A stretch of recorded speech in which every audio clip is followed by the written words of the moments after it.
Hi, today I am going to explain about how to use pivot points for day trading. So generally we use pivot points for day trading for target levels and support levels.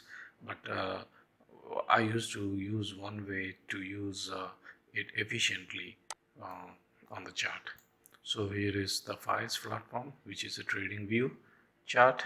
So what I do is I take the stocks of Nifty 50, any of the stock. So now what I used to do is add the pivot indicator. So pivot. So I use standard pivot, and in the standard pivot I use the daily. So on the backdrop to see. Yes, now we got the pivot points here. So how we trade, we got the pivots and the support and resistance levels for the day. So now how we trade this one. So uh, just imagine, think about this R1 and S2 levels as the important breakout levels of the day, because that's what Thomas DeMark, the formula is all about also. So it's widely used in the trading field, where they used to take R1 and S2 as just a breakout range. So what I do is, now when I added this one, I got this R1 and S2. So I mark R1 and I mark S2. So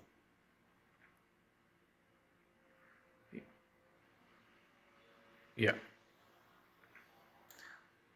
so the key is, if the price is closing above the R1 and I take a buy position, and if the price is closing S2, then I'm going to initiate a short position. So where would be my stop loss here? So my stop loss would be if it break R1 and close above this level. So I would buy it and I keep stop loss just below the pivot. And while if it broke the S2 level, then you can just use the stop loss just above the S1 level. So here in this way we used to trade the pivot levels, and you can have the targets like S3, S4, S5. So the breakout, if the breakout is good, it even can touch the S5 level. But sometimes what happens is you get the bigger range like R1 and S2 will be. So then imagine, like, that's not your stock for trading, either for the breakout. So just you can imagine like how we use the breakout levels using R1 and just S2 as the important levels for the trading. And for day traders, the most important thing would be the breakout. So for example, now look at Apollo Tires.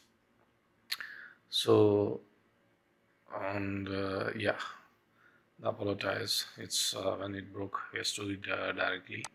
So you can trade it. You can use 15 minutes chart, or you can use either 10-minute chart.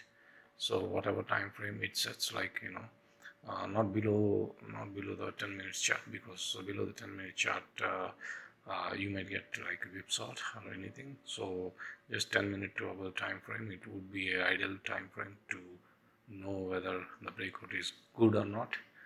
So when it broke out, then you can initiate a short position and just keeping the stop loss just above the S1 level.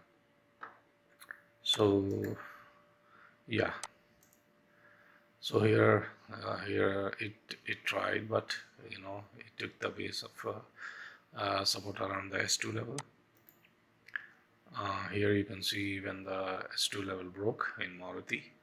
So that's where we got the free flowing. So you can backtest R1 and S2 as just as the breakout levels, and using S1 and pivot point as a stop losses whenever the breakout happens. So your targets are S3, S4, S5 if it is sell, and R3, R4, R5 if it is a buy.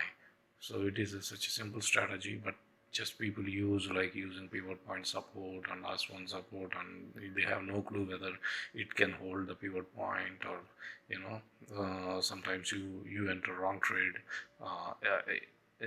interpreting that it will it will either go up, but it finally end up in going low. So this is where it is very important to use this pivot levels and as a breakout range also. So this is a short video how can we use the pivot points,